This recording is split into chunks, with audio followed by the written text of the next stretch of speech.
par des expéditions barbares des populations innocentes et déstabilise les États au nom de l'intégrisme religieux. Certes, des progrès remarquables ont été accomplis au Moyen-Orient dans la lutte contre ce fléau qui a battu de l'aile. Cependant, ce fléau est loin de s'essouffler et encore moins d'être éradiqué de notre planète. C'est pourquoi la République démocratique du Congo, une des victimes africaines de ce terrorisme, est membre de la coalition globale contre l'État islamique, interpelle les Nations unies et les exhorte à s'impliquer activement dans la mise en œuvre des recommandations de cette coalition et de celles du processus d'Aqaba. Les réactions, les déclarations d'intention et les proclamations de foi sans action collective vigoureuse sur le terrain ne suffiront jamais pour éradiquer le terrorisme. Monsieur le Président, au cœur de l'Europe, la guerre entre la Russie et l'Ukraine, la délégation à Félix, atteint même l'Afrique lointaine et perturbe le commerce international à cause des dégâts collatéraux importants, notamment en matière d'approvisionnement en produits céréaliers et énergétiques d'origine ukrainienne et russe, nécessaires à l'alimentation des populations ainsi qu'au fonctionnement des économies des pays importateurs. Il est impératif que les Nations unies interviennent avec diligence et plus de fermeté pour éteindre ce brasier, et ce, dans le respect absolu des règles du droit international. La République démocratique du Congo souscrit à la position de l'Union africaine et appelle toutes les parties au conflit à suivre la voie du dialogue et du droit préconisée par l'Afrique, qui a par ailleurs l'expérience de gestion des crises sécuritaires provoquées par des groupes armés dans certains de ces États. À ce sujet, les Nations unies savent que mon pays, la République démocratique du Congo, est victime d'une crise sécuritaire aiguë qui dure depuis plus de 20 ans à l'est de son territoire national. Tout observateur honnête et de bonne foi reconnaît que cette crise est causée principalement par les convoitises que suscitent ces fabuleuses richesses naturelles et les ambitions de puissance de certains de ses voisins. Le peuple congolais reconnaît l'implication des Nations unies, de l'Union africaine, des communautés régionales africaines, de l'Union européenne et des partenaires extérieurs bilatéraux de la République démocratique du Congo pour juguler cette crise récurrente. Il leur en est reconnaissant et s'incline devant le sacrifice de vaillants soldats de la paix qui ont perdu leur vie au front de la défense des idéaux de paix et de justice. Cependant, en dépit des efforts internes inlassables, de la présence militaire massive de l'ONU au Congo et de son soutien diplomatique pendant 23 ans, le mal sécuritaire continue à ronger mon pays. Afin d'éradiquer définitivement l'insécurité, restaurer une paix durable et assurer la stabilité à l'est de la République démocratique du Congo, plusieurs accords ont été signés avec les groupes armés et même avec les pays voisins, sous la garantie de la communauté internationale. Des mécanismes nationaux et internationaux ont été créés. Toutes ces perspectives de règlement définitif du conflit de quelques mois. Vite, l'architecture s'est fissurée et l'édifice s'est écroulé. Et on recommence toujours avec les mêmes tragédies. Depuis mon élection à la tête de la République démocratique du Congo, je n'ai eu de cesse de me battre chaque jour pour la paix et la sécurité dans les provinces congolaises de l'Ituri, du Nord Kivu et du Sud Kivu. M'inscrivant dans une philosophie de réconciliation avec nos voisins, je n'ai ménagé aucun effort pour rassurer les chefs d'État des pays limitrophes et restaurer la confiance entre nous, notamment par la concertation permanente sur des questions d'intérêt commun, la conclusion d'accords de coopération sécuritaire et de partenariat économique et la réalisation de projets de développement pour nos populations respectives. En dépit de ma bonne volonté et de la main tendue du peuple congolais pour la paix, certains de nos voisins n'ont trouvé mieux que de nous remercier par l'agression et le soutien des groupes armés terroristes qui ravagent l'Est de la République démocratique du Congo. C'est le cas actuellement du Rwanda qui, au mépris du droit international, de la charte de l'ONU et de l'acte constitutif de l'Union africaine, a une fois de plus non seulement agressé en mars dernier la République démocratique du Congo par des incursions directes de ses forces armées, les RDF, mais aussi occupe des localités de la province du Nord Kivu par un groupe armé terroriste interposé, le mouvement du 23 mars, dit M23, auquel il apporte un soutien massif, tant en matériel de guerre qu'en hommes de troupes. Et comme pour défier la communauté internationale, le M23, avec le soutien de l'armée rwandaise, a même abattu un hélicoptère de la MONUSCO et tué 8 casques bleus, commettant ainsi un crime de guerre. Je dénonce, en ce lieu emblématique de la vie internationale, avec la dernière énergie, cette énième agression dont mon pays, le Rwanda, sous couvert d'un groupe terroriste dénommé le M23. Monsieur le Président, l'implication du Rwanda et sa responsabilité dans la tragédie que vivent mon pays et mes compatriotes des zones occupées par l'armée rwandaise et ses alliés du M23 ne sont plus discutables, dès lors que plus d'une fois, aussi bien les groupes d'experts dûment mandatés par l'ONU et le mécanisme conjoint de vérification élargie de la conférence internationale sur la région des Grands Lacs, la CIRGL, que des organisations non gouvernementales, humanitaires et des droits de l'homme crédibles les ont établis dans des rapports documentés et objectifs à la limite du scientifique. Pour éclairer la communauté des nations et mettre fin aux sempiternelles dénégations des autorités rwandaises, le gouvernement congolais réitère sa demande au président du Conseil de sécurité de distribuer officiellement aux membres du Conseil le dernier rapport des experts de l'ONU sur la situation sécuritaire à l'est de la République démocratique du Congo et de le faire examiner avec diligence par lui afin d'en tirer toutes les conséquences qui s'imposent sur le plan du droit,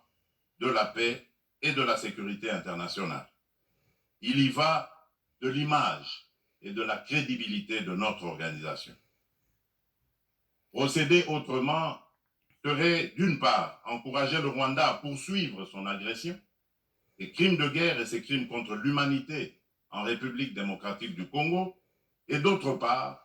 nourrir davantage la suspicion légitime des Congolais sur l'impartialité de l'ONU, ainsi que la complicité de certains de ses membres dans ces crimes. C'est pour mettre fin à cette suspicion et dissiper l'ambiguïté de certaines positions du Conseil de sécurité sur la crise sécuritaire à l'est de la RDC, ambiguïté qui excède la population congolaise et exacerbe la tension entre elle et la mission de l'ONU pour la stabilisation du Congo, la MONUSCO, que le gouvernement de mon pays a demandé la réévaluation du plan de retrait progressif et responsable de cette mission. Cette démarche d'ajustement est exigée par le constat unanime même au niveau le plus élevé de notre organisation, des faiblesses regrettables de la MONUSCO, ce qui affecte certainement l'efficacité et la légitimité de l'action de l'ONU en République démocratique du Congo. La réévaluation du plan de retrait de la MONUSCO ne peut par conséquent nullement remettre en cause les relations entre mon pays et notre organisation. Quoi qu'il en soit, je réaffirme haut et fort à cette tribune de la plus haute instance internationale de gestion des affaires du monde la détermination du peuple congolais et de ses dirigeants de défendre toujours, jusqu'au sacrifice suprême, l'intégrité territoriale, l'indépendance et la souveraineté de leur pays, dans le respect, bien sûr, du droit international et des engagements pris au sein des organisations internationales dont il est membre. C'est ici le lieu pour moi de préciser que l'État congolais et la société civile ne permettront jamais à quiconque de tenir le discours de la haine tribale, ethnique et raciale ou xénophobe dans notre pays. La Constitution de la République et les lois congolaises interdisent un tel discours et le sanctionnent sévèrement. Nul ne peut donc prétexter de ce discours imaginaire pour justifier des aventures criminelles au Congo, diviser les Congolais et fragiliser l'unité nationale à laquelle tous mes compatriotes tiennent. La République démocratique du Congo n'est pas et ne sera jamais génocidaire. De même,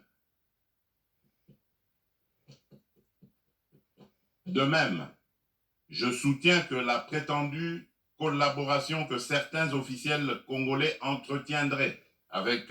les opposants rwandais des forces démocratiques pour la libération du Rwanda, les FDLR,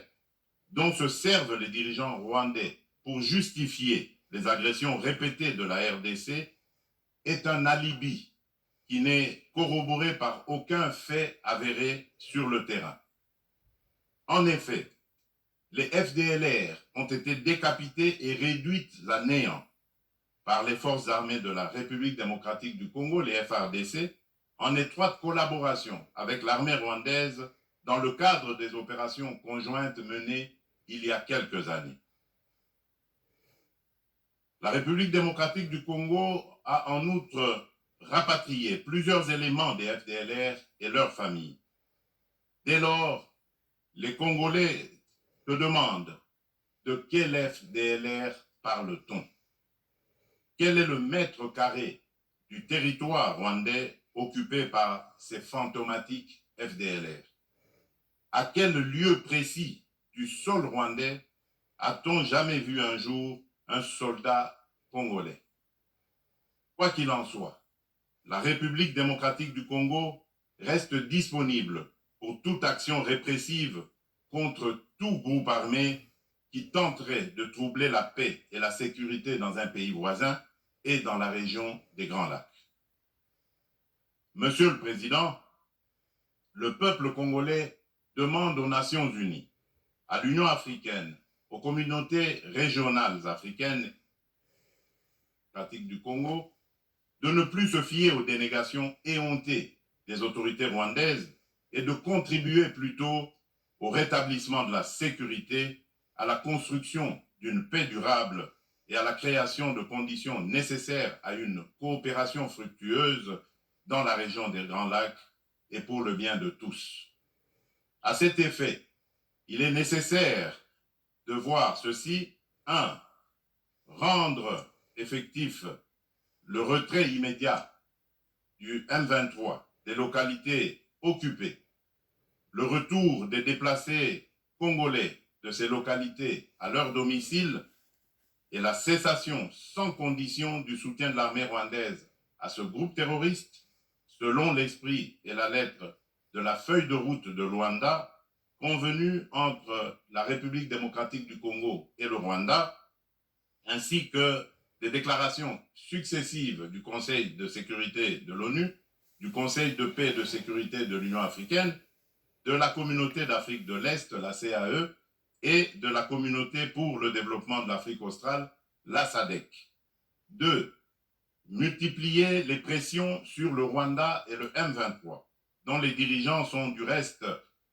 sous sanction de l'ONU, et montrer plus de fermeté à leur égard pour qu'ils respectent les positions prises par les organisations internationales précitées.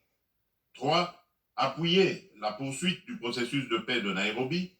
les discussions de Luanda entre la République démocratique du Congo et le Rwanda, et le déploiement de la force régionale de l'Afrique de l'Est, dont le statut et les règles d'engagement viennent d'être signés le 8 septembre dernier à Kinshasa, successivement par le gouvernement congolais et le secrétariat général de la CAE, d'une part, et d'autre part, par les FARDC et le commandement de cette force régionale. 4. Encourager le président honoraire du Kenya, le président Uhuru Kenyatta, et le président de l'Angola, de la République d'Angola, Joao Lourenço, médiateur de la CAE et de l'Union africaine dans la crise sécuritaire en République démocratique du Congo, à poursuivre leurs bons offices. 5. Lever tout obstacle à la restructuration par la République démocratique du Congo de ses forces armées et de défense, à la montée en puissance de celles-ci pour mieux remplir ses missions régaliennes,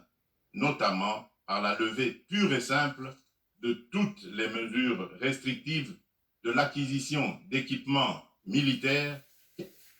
la forme édictée par le Conseil de sécurité de l'ONU. La réalisation de Russie dessus garantira sans doute